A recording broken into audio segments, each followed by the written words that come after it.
welcome to this episode of Authentic Achievements, where it's my very great honour to be joined by the fabulous Rani Al Hajji. Rani, welcome. Hello, hi Kim Eder. Thank you for having me. I'm delighted to be with you.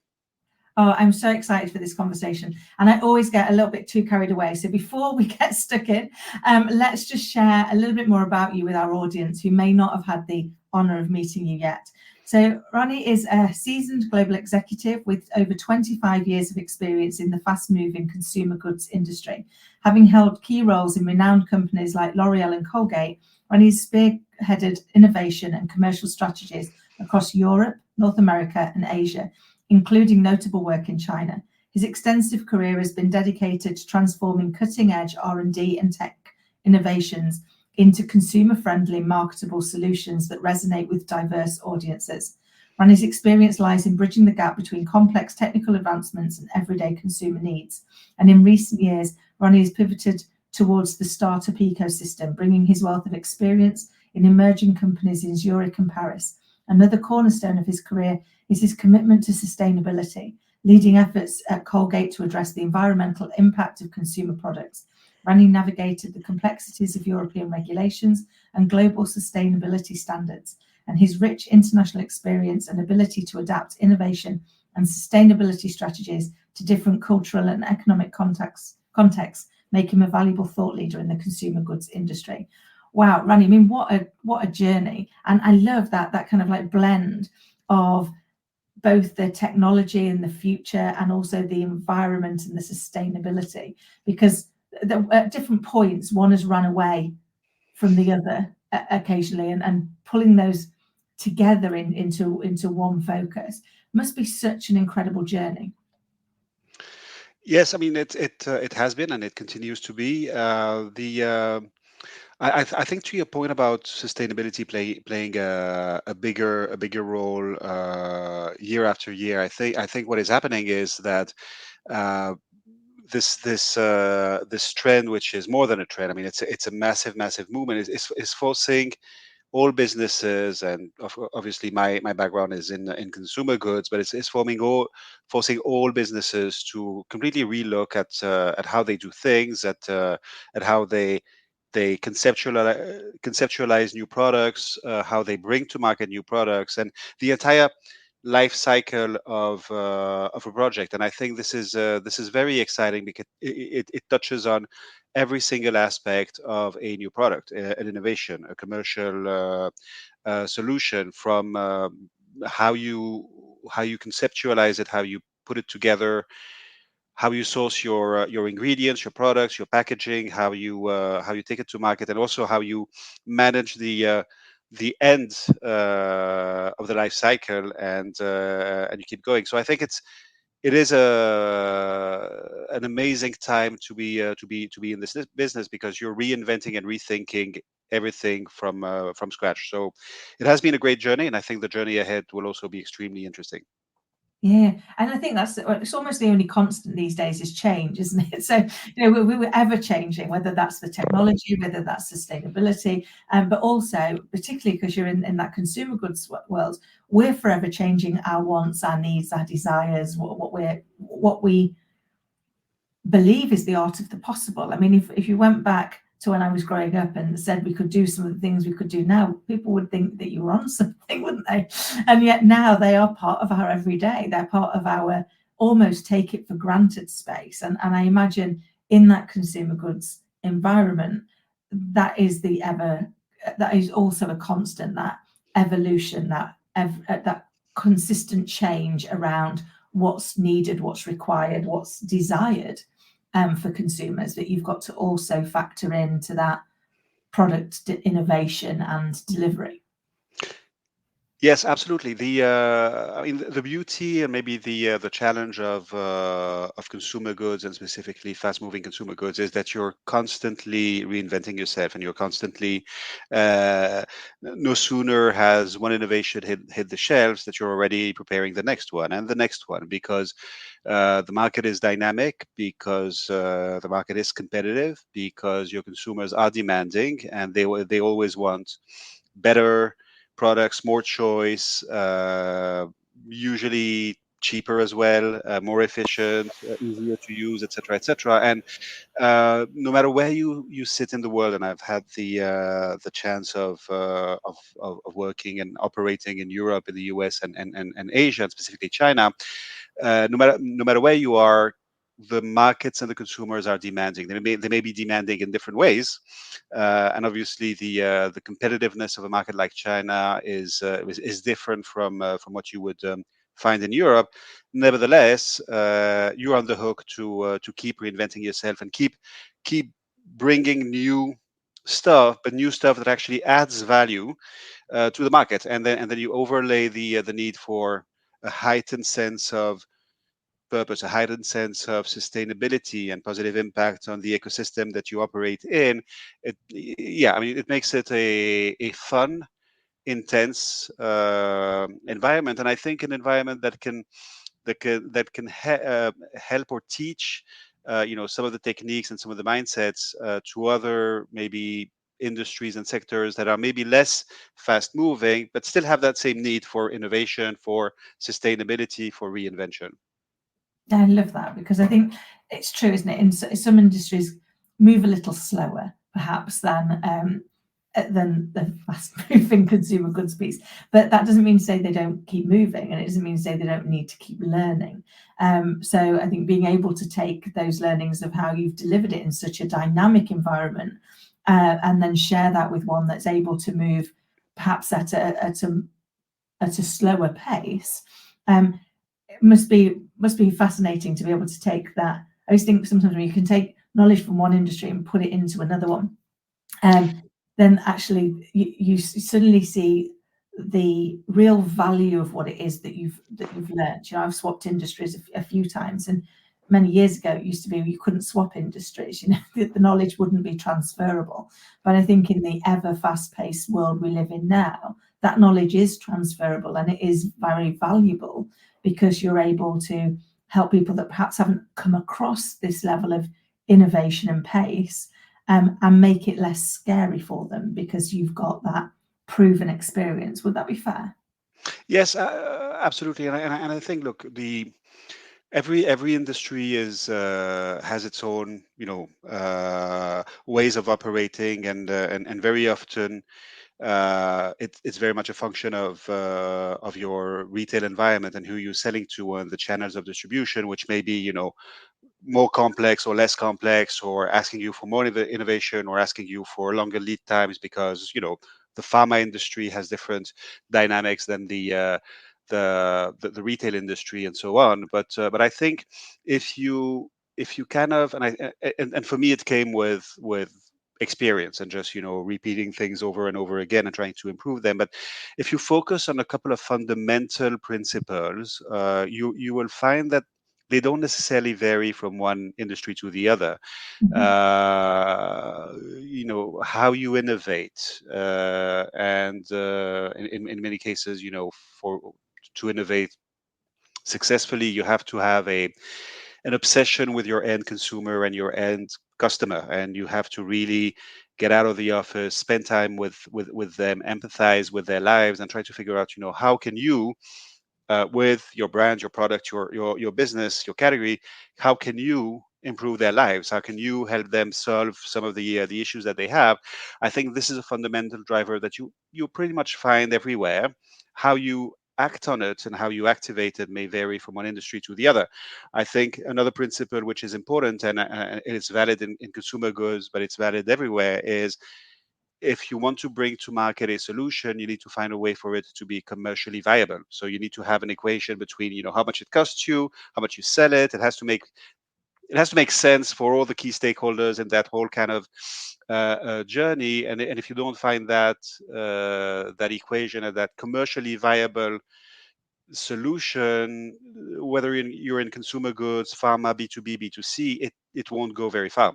So I think you're right, and maybe what other industries can be interested in is maybe because of the nature of its game, fast moving consumer goods has to deal with all of those challenges on a much uh, accelerated timeline, because they have to figure out sustainability much faster. They have to figure out the commercial viability faster, because their lead times are much more dynamic. So I think usually they go through those learning curves and those phases maybe ahead of other industries, and then uh, which can then benefit from some of the learnings and some of the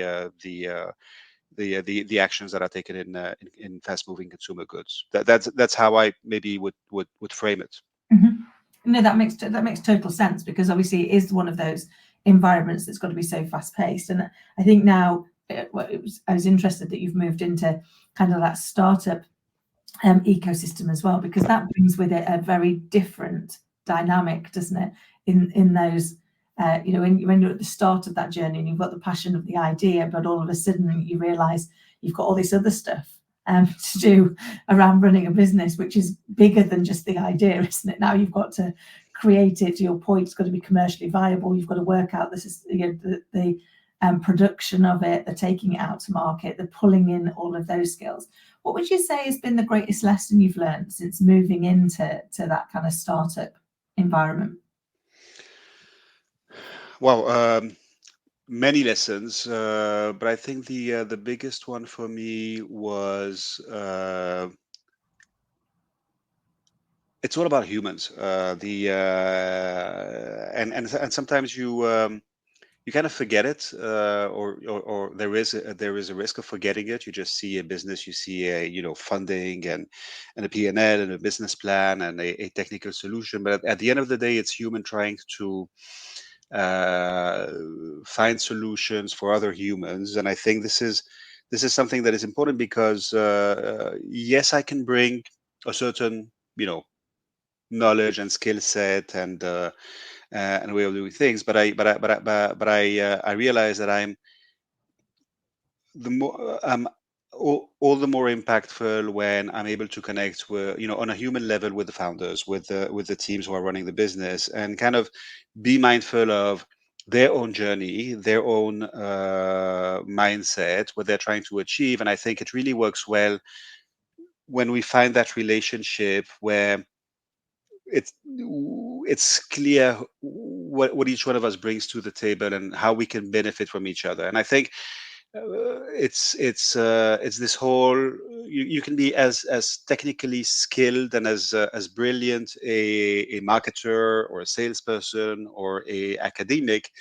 At the end of the day, it's a human adventure, both the startup itself, but also finding clients, finding customers, getting this to market. It's so this was a big, I think it was an important kind of reassurance more than a learning, which is it's people working with people to service other people. And you need to be mindful of this. You need to have a certain level of humility in all the interactions that you have, so that the whole thing, the relationship, can work. I love that. It's so true. I was chatting to somebody just the other day, actually, and they said, "Oh, can business is tough?" And I was like, "Okay, well, tell me about that." And he said, I've got colleagues." I was like, "They're people." "I've got clients." "They're people." "I've got business partners." "Also people." "I've got suppliers." "They're people." "Even regulators are people." I said that what you've got is a people problem. We forget sometimes that everything comes down to the fact that it's people first. And once we understand, and I love that you said, once we understand the value that each of us bring, and how we all fit together, things start to become much easier, don't they? Because we otherwise we live with these labels of like, well, they're a thing. And I've seen this over the years, where you're like, people are in meetings and they're talking with some level of confusion as to why the client hasn't done what you expected them to do, and yet what you expected them to do was exactly the opposite of what you would do in the same situation. And I'm like, why do we think customers are going to behave in exactly the opposite way to the way we're going to behave? Either we think we're odd or we think that they're odd. But it's because actually when they were in that meeting, when they were thinking about it, they were thinking about what they wanted to have happen versus actually what they were trying to solve. And I wonder, do you see that crop up ever, where we forget that actually they're a person, and therefore they're going to make decisions based on what they need versus based decisions on what we would like them to do because we've got a nice process that we think that they can follow for us. So I think it's unfortunately it's a very common and sometimes unavoidable challenge or bias that you will find. And I think this is my own personal opinion. So it's only worth what it's worth. But I think the more your organization, the bigger the organization, the bigger the risk of losing a little bit of or being a bit more removed from that end consumer, that end customer, because you're in a big organization, you're in big offices, you're going from one meeting to another, to another, to another, and it's a whole funnel of meetings, and there is always a risk that you end up being too far away from either your consumer, your customer, or both. And I think so. Every once in a while, those big organizations like to remind themselves that they have to get out of the office. They have to spend time with the consumer. And I think this is where they're at their best, and they're the most successful, is when they find that right balance between, yes, you have to meet and you have to run the business in a way that is structured and disciplined and what have you, and follow certain steps. But it's also extremely important because, again, at the center of everything are humans. It's important that you go and make that connection. And I think this is what I love about consumer goods. Again, when this industry is at its best, is it's all about humans. It's centered around human. It's obsessed with people, and this is what makes it super interesting. In addition to the brands and to the innovation and everything, it's all about humans. So I think there is always this risk, and you have to be mindful of it, and sometimes just look at yourself from an external perspective and say, I'm a little bit I'm a little bit too removed. I need to just get out and spend some time out there. I love that, because sometimes when we do get out there, it regrounds us, doesn't it? When we're able to hear things played back, and very often we get more innovation from it, because customers will tell us something, we think, oh, I didn't realize that was a problem. Well, that's easily solved. Now I know that that's a problem. That's something that we can ideate on, we can innovate on, and we can try and fix. And I think the people that are at the front line of our organizations very often are such a wealth of information, because they are speaking with those consumers every single day. They are interacting daily. And so being able to tap into them also as their views can be invaluable, can't it, in building that kind of innovation roadmap almost. Yeah, it's very true, and I would add to that that there's also a risk, and I find it expressed differently whether you're in a big multinational company or in a startup. Is there's always the risk of not having enough diverse points of view looking at the problem together. And I think that is also a possible trap, which is the same bunch of people, from the same background, all in marketing or all in sales or in R&D, or in the case of a startup, it's the founder and the co-founder who come from the same background. They met at university or whatever, so they kind of looking at things in a very consistent way, which is good, by the way. I mean, you need a little bit of consistency, and you need a little bit of etc. But every once in a while, you also want to expose whatever you're working on, a project, an idea, a technology, or a challenge, to a diverse set of eyes, and so that you can get different opinion. And you can bring a designer, you can bring a finance person, you can bring someone from the front line, you can bring consumer affairs, you can bring a copywriter or whatever, and they will look at it with a different perspective. And you never know what can come out of it, but you're kind of pivoting a little bit the whole conversation in a different space, and usually you'll come out of this richer. Yeah, I love that, because you're kind of getting people who are viewing things from a slightly different perspective. And I think you're right. It is good sometimes to have some consistency in how we're viewing things, but at some point it will get exposed anyway to a wider audience when we put it out there into the market. So being able to have an early idea of kind of how those differing perspectives may shape something can be invaluable. It always reminds me of the Simpsons episode where Homer creates the car, and he creates a car that only he'd want. And I always think that always comes to mind whenever we're looking at any innovation in an organization, which is, can we be certain that we're not creating Homer's car, and that we have actually started to consider other viewpoints, other people's perspectives, what other areas we need to at least have considered. You can consider it and decide you're not going to do it, but you still need to consider a lot of these, don't you, to ensure that you are confident that you're on the right path. So how would you say, all the things that you've learned, of which you've done so many, what would you say has been your greatest lesson so far in how to really ensure that you are staying focused on the consumer's solution, that human element, as you so eloquently put? So I don't want to sound pedantic or giving lessons. I only have whatever experience I have, but I think one thing that I learned early on, and I've kept it with me, and it's helped me go through the highs and lows of innovating, because innovation is not all success. Far from that, is that marketing and innovation is, at the end of the day, it's a school of humility. Yes, you have a point of view, and yes, you will always think that whatever you're developing and you're launching and you're bringing to market is the best possible thing that the market has ever seen. But the reality is that the consumer decides, and if they don't get it, they don't get it. If they don't see value in it, they don't see value in it, and it's not them being wrong; it's you having missed something along along the process, and it's okay. You have to have the humility to understand that something was wrong, something was off, and you just go back and rework it. And sometimes you'll be successful and great, and it's all good. But a lot of time you'll have maybe not failures, but have successes, which is still not a smashing success. Many things can go wrong, so you just have to have that courage, that vulnerability, and that humility to take that on, accept it, and just go back and do better.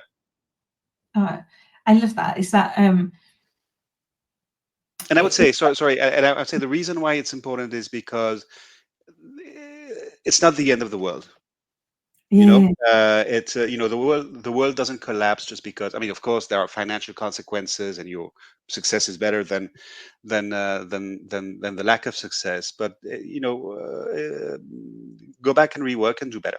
Sorry, I just wanted to. No, I loved what you were saying, because I think it never is the mistake that defines us. It's what we do with the mistake. And actually, if we're not willing to be open to getting things wrong, we're probably not willing to be open to take good risks. And then that stifles innovation in of itself, doesn't it? Because we're too scared to get it wrong, or too scared when we've got it wrong to admit we got it wrong, and to go back and rework it, and to look at, because it's never usually 100% wrong. It's not like every element of it's gone wrong. There's usually something, like you said, it's not been communicated in the right way. It's not landed with the consumer in the way that we expected it to. They've not understood what it is we're trying to do. And being able to go back and look at it, and then go, okay, what can I do differently? How can I explain it differently? How could I make it land differently? How do I alter it so that it does land, so it does resonate, so it does add value to the consumer? Means that you've got to be more open-minded, haven't you, to go, I didn't get it 100% right, and that's okay. That's not, to your point, that's not the end of the world. The whole world is not going to cave in because I got it wrong, as long as I now do something about it, as long as I now look at how do we evolve it, how do we address those concerns.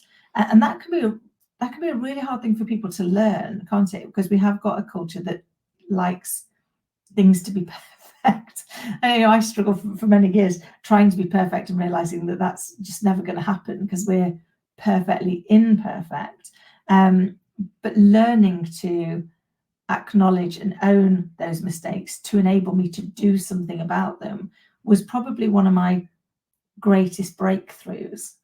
What would you say has been one of your greatest breakthroughs?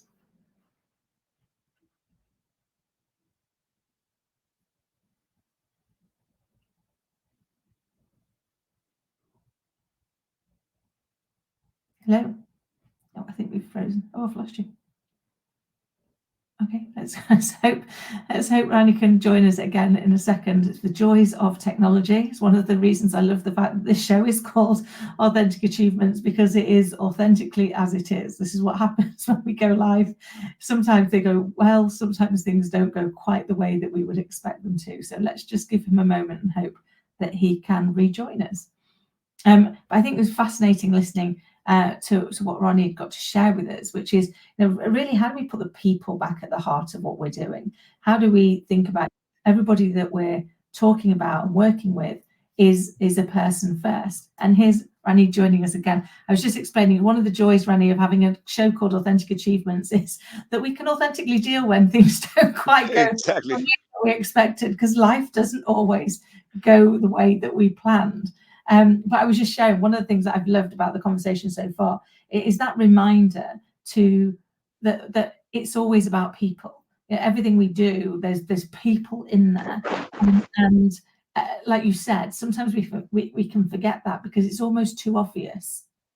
And I think sometimes the obvious is the thing that we can miss, isn't it? Because it gets lost in plain sight where we're expecting it, and yet whenever we come to resolve challenges, it's usually been a people element that we have resolved.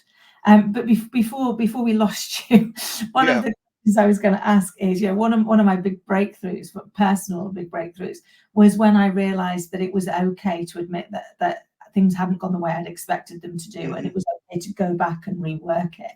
And I wondered if you could share with us what one of your big breakthroughs was. Yeah, so I think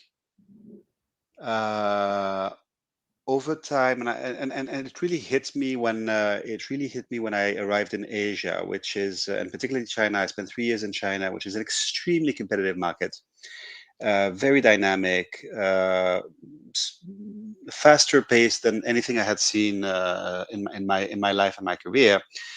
And this is where I learned to be quick, fast. To use a word that is overused maybe sometimes, but agile. And I remember arriving in Hong Kong and someone briefing me on the Hong Kong culture and telling me uh, about a saying in Hong Kong that was "Be quick, don't rush." Which I love because it captures that kind of sense of urgency, but also that you don't want to sacrifice on the quality of what you're doing. So I think I would distill this aha in something that I try to apply to myself and to pass on to others as well as a piece of advice, which is to always do the best you can, but not to seek perfection. So that kind of getting it 80% right and just going out there with it, as opposed to wanting to get that extra last mile to get to perfection, which usually you will never get to, and that kind of holds you back. So do the best you can and don't seek perfection is something that I've learned over time, and that I try to keep with me. It has helped me.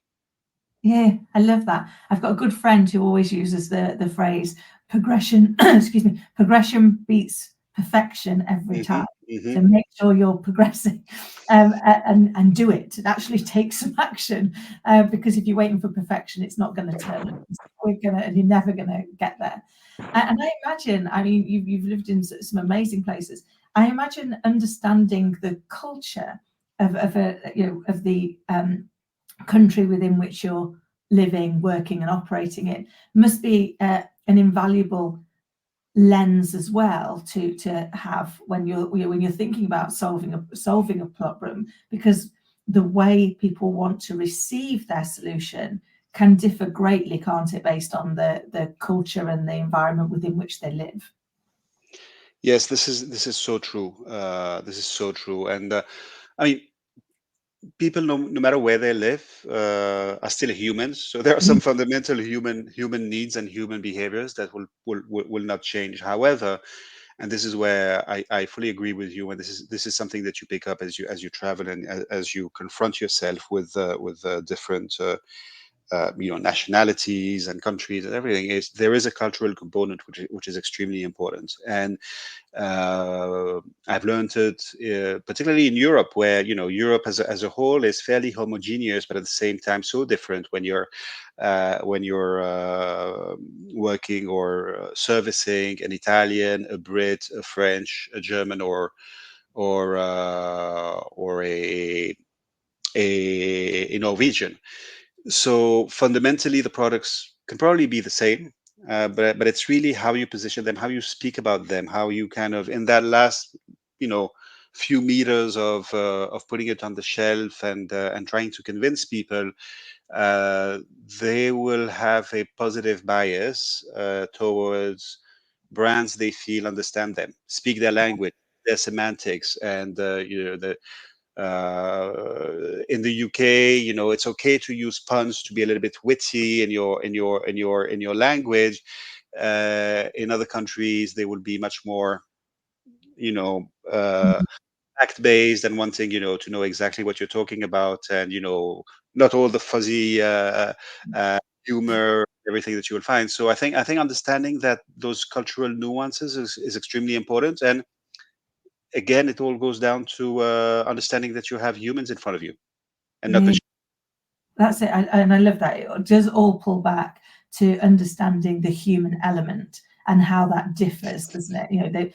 Humans are humans are humans, but actually how we are brought up culturally and the environment within which we are will shape how we view the world and how we take on board information and make our decisions. So being open to that and understanding it, and to your point, what you said at the very start of our conversation today, was understanding the human, whoever they are, whether that's the supplier, the consumer, the colleague, but understanding them and what's important to them is vital, isn't it, in being able to ensure that the solution that you're providing actually lands with them so that they're able to make that informed choice.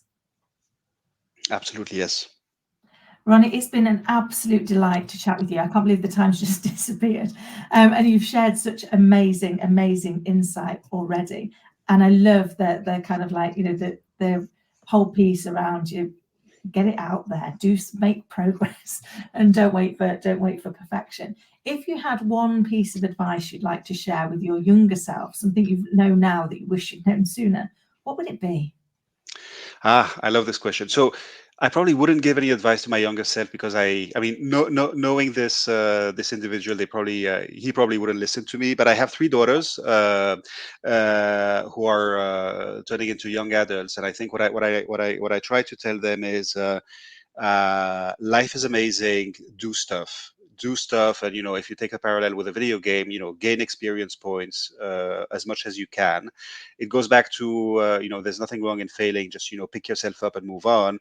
But every time I learned something is because I went and did something, and every time I held back, I look back and I think, missed opportunity. So do stuff as much as you can. And then the other thing is life is never always easy, and it's our choice, and we have a finite amount of energy every day that we can spend, and I think it is our choice to decide where we want to spend that energy, and to decide which battles we want to fight, which battles we just want to leave on, what is important, what is not important. And I think the sooner you understand this, and you hold back of trying to do everything just because you feel you have to, or because of whatever, the better you are, because you will always have a temptation to do a lot of things you choose. Yeah, those would be the two, I think, most important thing. The third thing is, work is great, but your personal health, your personal balance, your fitness is also very important. This is something that I've always had, and I know, looking back, this has helped me a lot. Whatever it is, whether it's, rock climbing, running, swimming, or walking or hiking or whatever, but do something that stimulates your body and helps you stay fit and stay healthy and just kind of get out of the four walls in which you are. So those would be the three things that I try to tell my daughters. I love that, and they all make such great sense, because I think sometimes we do, don't we? We have to just do things. How many times have we? I know certainly I'm very guilty of this, right? So I've put stuff off, and then I've worried about it, and I've kind of almost gone through all the scenarios that could possibly happen, and then when you've actually gone and done it, it's never been as bad as what you'd imagined. And you're like, I just wasted a week of my life because Exactly. How bad can it be? instead of just doing it, I overanalyzed, and I got that analysis paralysis for a period where it's like I can't move forward because I've not analyzed 350 versions of what may actually happen, instead of just getting out there and doing it. And it reminds me, my granddad, bless him, had a piece of advice that I always thought was great. So my nan's was, make every day a school day. So in every day, learn something. And my granddad's was, live each day as if it should last, and one day you'll be right. And I think what he meant by that was, don't put off until tomorrow something that you can do today, which seems to kind of encapsulate what you've been chatting about. So before we head off, it would be great if you could share with the people watching, how do they get in touch with you and how can you help them? So it's very simple. I'm on LinkedIn. I'm fairly active. Anyone who wants to chat, connect, just ping me and I'll get back to you. It can be a chat. It can be advice. It could be more than that. We can figure it out. Perfect. The only trick is to get my name spelled right. If you want to find me. Yeah, that would be important. And obviously, I will make sure all of the links for how to get in touch with Ronnie are in the notes below. Ronnie, it's been an absolute delight. Thank you so very much for coming on and sharing such insight and your journey with us. I really appreciate it. Thank you. Likewise, it was an absolute pleasure. Thank you for having me. Pleasure. And to everybody watching and listening, until next time, take care.